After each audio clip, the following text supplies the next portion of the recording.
श्री कृष्ण गोविंद हरि मुरारी, हे नाथ नारायण वासुदेव। श्री कृष्ण गोविंद हरि मुरारी, हे नाथ नारायण वासुदेव। ओम नमो भगवते वासुदेवाय। ओम नमो भगवते वासुदेवाय।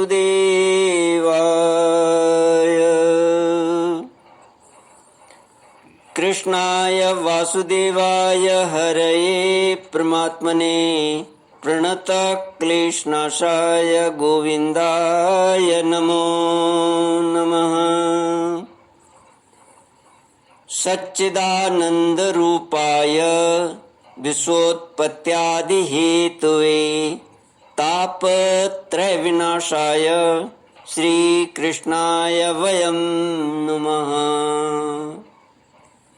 सच्चित आनंद स्वरूप परमात्मा जो सृष्टि के उत्पत्ति, पालन और संहार करता है तथा जीवों के आध्यात्मिक, आदि दैविक, आदि भौतिक तापों को नष्ट करने वाले हैं, अर्थात जीवों के मानसिक, शारीरिक और भौतिक दुखों को दूर करने वाले हैं, उन श्री कृष्ण भगवान को हम नमस्कार करते हैं। श्री कृष्ण गोविंद हरि मुरारी, हे नाथ नारायण वासुदेव।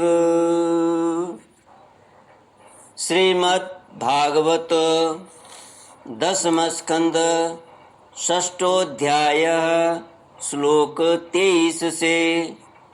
शुक उवाच इत्थं स्वगोकुलमनन्यगतिं निरीक्ष्य स स्त्रीकुमारमति दुःखितमात्महेतो आज्ञायमर्त्यपदवीमनुवर्तमानः स्थित्वा मुहूर्तमुदतिष्ठ दुरंगबंधात्।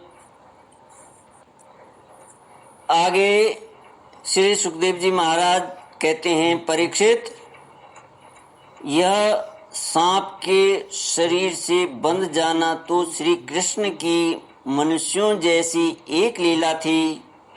जब उन्होंने देखा कि व्रज के सभी लोग स्त्री और बच्चों के साथ मेरे लिए इस प्रकार अत्यंत दुखी हो रहे हैं और सचमुच मेरे सिवा इनका कोई दूसरा सहारा भी नहीं है, तब वे एक मुहूर्त तक सर्प के बंधन में रहकर बाहर निकल आए। भगवान श्री कृष्ण ने उस समय अपना शरीर फुलाकर खूब मोटा कर लिया। इससे सांप का शरीर टूटने लगा। वह अपना नागपाश छोड़कर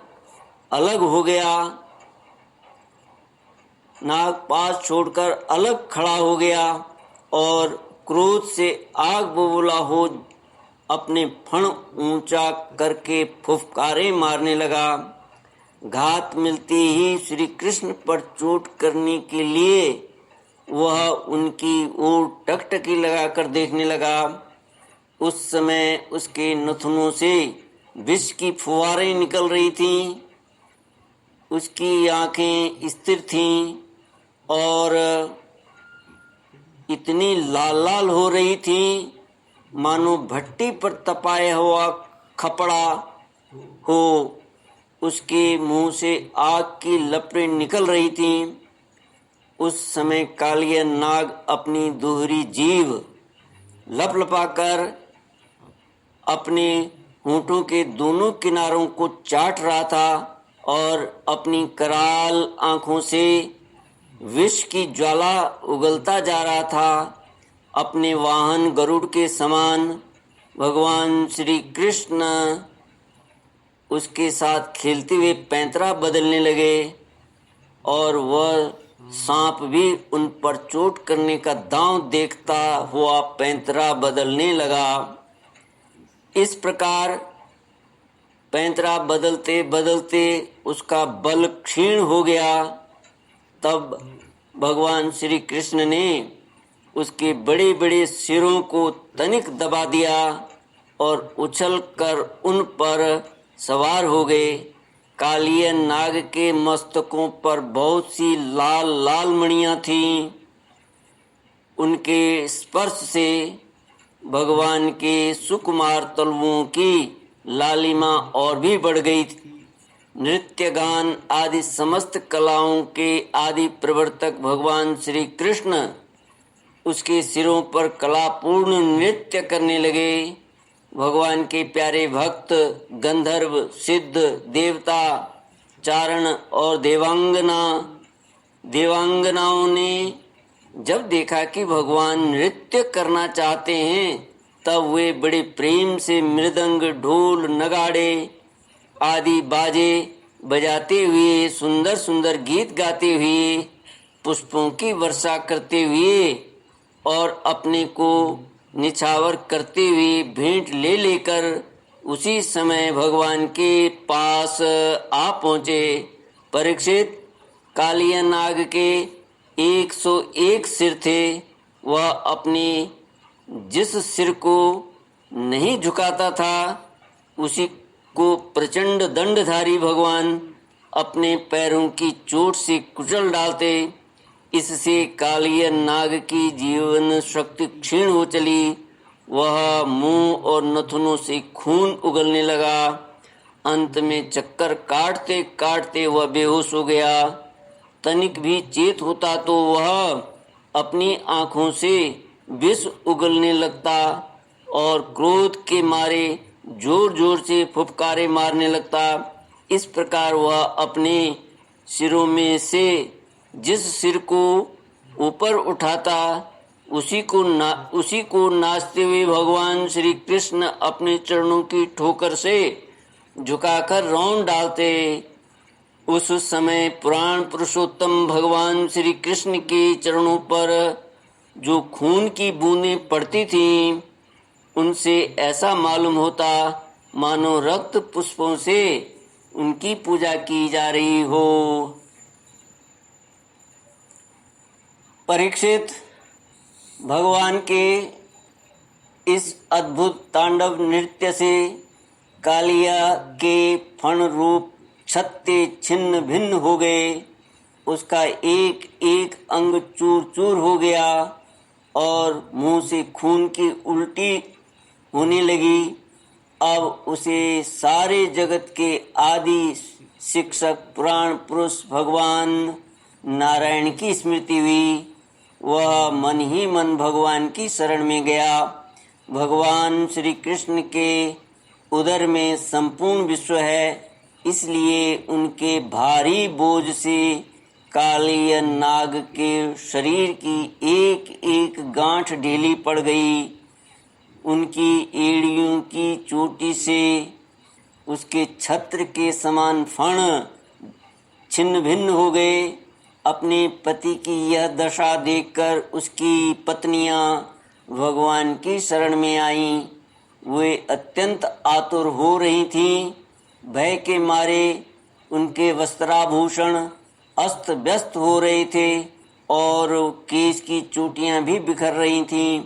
उस समय उन साध्वी नाग पत्नियों के चित्त में बड़ी घबराहट थी। अपने बालकों को आगे करके वे पृथ्वी पर लौट गईं और हाथ जोड़कर उन्होंने समस्त प्राणियों के एकमात्र स्वामी भगवान श्री कृष्ण को प्रणाम किया। भगवान श्री कृष्ण को शरणागत वत्सल जानकर अपने अपराधी पति को छुड़ाने की इच्छा से उन्होंने उनकी शरण ग्रहण की। श्री कृष्ण गोविंद हरे मुरारी, हे नाथ नारायण वासुदेव। नाग पत्नियों ने कहा, प्रभु आपका यह अवतार ही दुष्टों को दंड देने के लिए हुआ है, इसलिए इस अपराधी को दंड देना सर्वथा उचित है।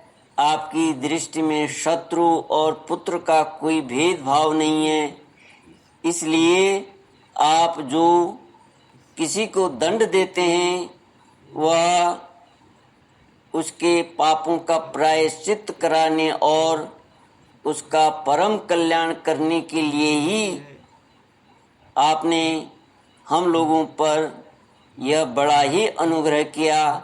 यह तो आपका कृपा प्रसाद ही है, क्योंकि आप जो दुष्टों को दंड देते हैं उससे उनके सारे पाप नष्ट हो जाते हैं। इस सर्प के अपराधी होने में तो कोई संदेह ही नहीं है। यदि यह अपराधी न होता तो इसे सर्प की योनि ही क्यों मिलती। इसलिए हम सच्चे हृदय से आपके इस क्रोध को भी आपका अनुग्रह ही समझती हैं। अवश्य ही पूर्व जन्म में इसने स्वयं मान रहित होकर और दूसरों का सम्मान करते हुए कोई बहुत बड़ी तपस्या की है, अथवा सब जीवों पर दया करते हुए इसने कोई बहुत बड़ा धर्म किया है, तभी तो आप इसके ऊपर संतुष्ट हुए हैं। क्योंकि सर्व जीव स्वरूप आपकी प्रसन्नता का यही उपाय है। भगवान, हम नहीं समझ पाते कि यह इसकी किस साधना का फल है जो यह आपके चरण कमलों की धूल का स्पर्श पाने का अधिकारी हुआ।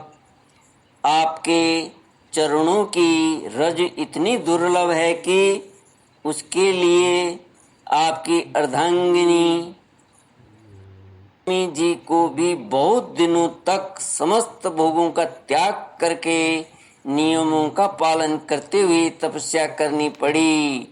श्री कृष्ण गोविंद हरि मुरारी, हे नाथ नारायण वासुदेव। प्रभु, जो आपके चरणों की धूल की शरण ले लेते हैं वे भक्तजन स्वर्ग का राज्य या पृथ्वी की बादशाही नहीं चाहते, न वे रसातल का ही राज्य चाहते और न तो ब्रह्मा जी का पद ही लेना चाहते हैं। उन्हें अणिमादि योग सिद्धियों की भी चाह नहीं होती, यहाँ तक कि वे जन्म मृत्यु से छुड़ाने वाले कैवल्य मोक्ष की भी इच्छा नहीं करते। स्वामी, यह नागराज तमोगुणी योनि में उत्पन्न हुआ है और अत्यंत क्रोधी है, फिर भी इसे आपकी वह परम पवित्र चरण रज प्राप्त हुई है जो दूसरों के लिए सर्वथा दुर्लभ है तथा जिसको प्राप्त करने की इच्छा मात्र से ही संसार चक्र में पड़े हुए जीव को संसार के वैभव संपत्ति की तो बात ही क्या, मोक्ष की भी प्राप्ति हो जाती है। श्री कृष्ण गोविंद हरि मुरारी, हे नाथ नारायण वासुदेव। श्री कृष्ण गोविंद हरि मुरारी, हे नाथ नारायण वासुदेव। ओम पूर्णमद पूर्णमिदं पूर्णात् पूर्णमुदच्यते पूर्णस्य पूर्णमादाय पूर्णमेवावशिष्यते। ओम शांति शांति शांति। हरि ओम। श्री गुरुभ्यो नमः। हरि ओम।